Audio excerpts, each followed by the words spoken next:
Duchess, Glass Eyes Never Blink, by M.R. Ray. Chapter 2. The drive home traced the same route every day. Up the feeder, left at the Circle K, 4 stoplights, then 3 blocks of crumbling houses, none with cars newer than 2012. Most days he made the lights. Willy's hands gripped the wheel firmly at 10 and 2. He paused at the last stop sign before home. A white sedan, not Wanda's, sat at the curb in front of his house. It was a late model import with tinted windows, the kind that didn't belong on their street. He felt a knot tighten in his gut. As he turned the corner, the sedan shot away from the curb.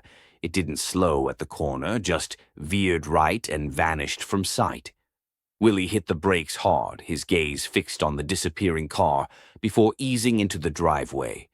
He locked his car and headed inside. The air was thick with the same musky heat as before, skin, sweat, and that sharp aftershave that wasn't his. The sound of the TV drifted from the living room. Voices, canned laughter, then a truck commercial. Buster met him at the door, head low, tail wagging.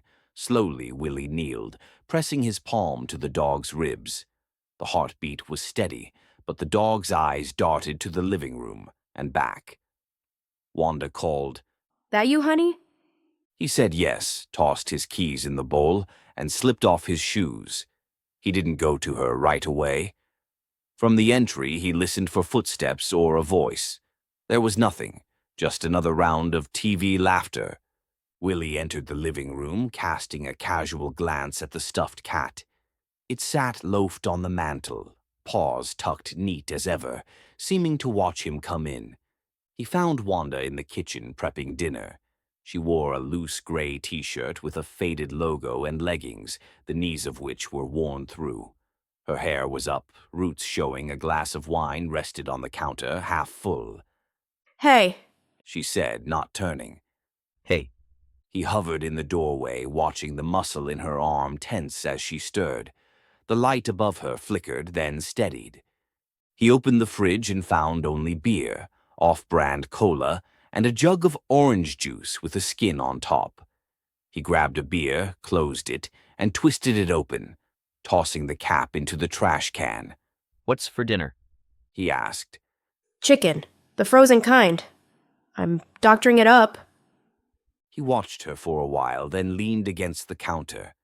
"Was someone here today?" he said, keeping his voice soft. She paused, then shrugged. "What do you mean?" "There was a car outside, a newer one, white. I saw it drive off." She scraped the pan hard, jaw set. "Probably just someone turning around." He waited, thinking she had more to add, but she said nothing more. She plated the food and set 2 forks on the counter. "You want to eat in here or watch TV?" He said. "Here's fine." About 10 minutes later, they sat at the small table. Wanda took a long drink from her glass. Willy picked at his food. The breading was soggy, and the potatoes were cold in the middle. He ate anyway. "So," Wanda said. "how was work?" "Fine. Same as always. You?" She smiled a little too widely. "Ran errands, got groceries, cleaned up some." She jerked her chin toward the living room. "Buster puked on the rug. Took forever to get it out." Willy set his fork down. "You remember the old lady from the store? Where we got that stuffed cat? I remember she said something weird." Wanda's eyes narrowed, but she kept chewing. "She was weird in general." She said, "Some things choose their owners." You think she meant anything by it? Wanda wiped her mouth, then pointed her fork at him. "You're not still spooked by that thing, are you?" He looked at the ceiling, then back at her. Sometimes it feels like it's watching me."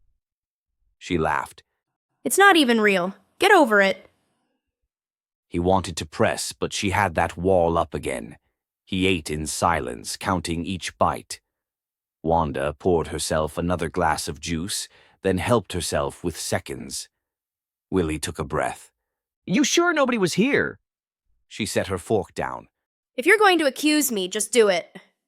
He flinched. I'm not. Never mind. She rolled her eyes. You always do this.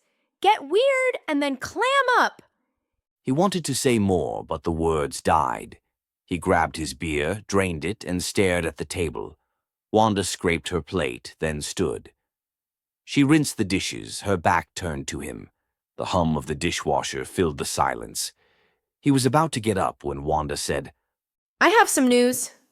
He stopped, watching her shoulders tense. I'm pregnant, she said.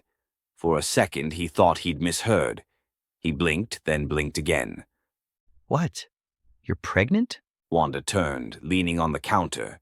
She didn't smile, but her eyes had a spark.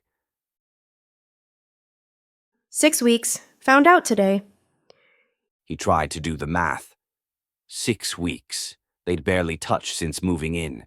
He forced a grin, tried to reach for her hand, but she turned away, grabbed a towel, and wiped the counter hard. That's great. He said, his voice thin. Really great. Wanda nodded. She stared at the window above the sink, at the yard where the grass never grew. He stood behind her, not touching. He thought about the car, the way it sped off. Trying to sound cheerful, he said, We should celebrate. Wanda didn't answer. She kept scrubbing the same spot, round and round, until the counter gleamed. The house went quiet after dinner. Wanda retreated to the bedroom, saying she had a headache. Willy listened for the door latch, then counted to 60 before moving. He sat in his recliner, pulled a blanket over his legs, and slipped his phone out of his pocket, making sure it was muted. The glow of the screen lit his lap, harsh in the dim room. He thumbed through the tabs he'd left open earlier, the thumbnails frozen mid-motion. With a few swipes, the faces he craved filled the screen. Strangers locked in embraces, their sounds cut off but imagined in his head. The TV was dark. The only sound was the clock in the hallway, a faint tick that got louder after sunset. Willy sank into his chair. The cushion had his shape now, a dip worn into the foam. He stretched back, one hand tight on the phone, the other already restless.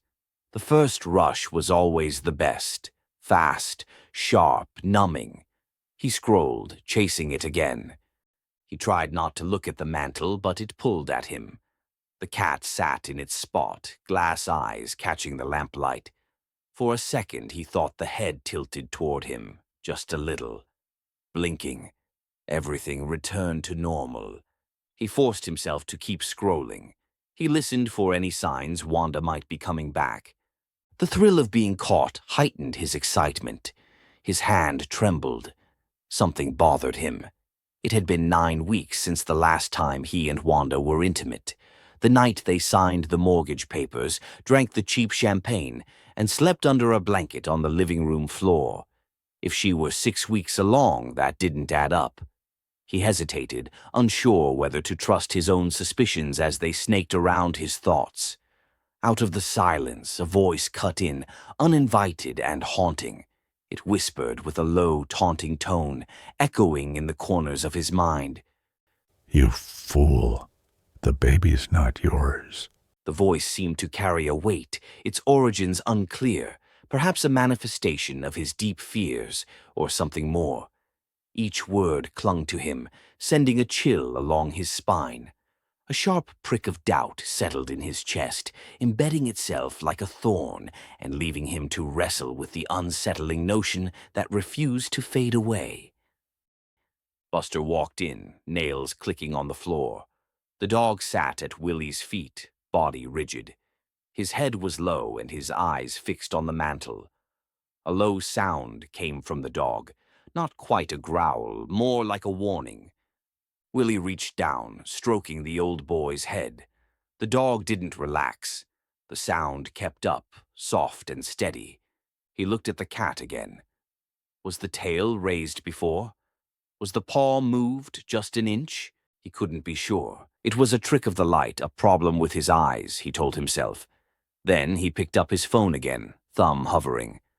The screen held his fantasy, and he hated himself for needing it. The cat watched, judging.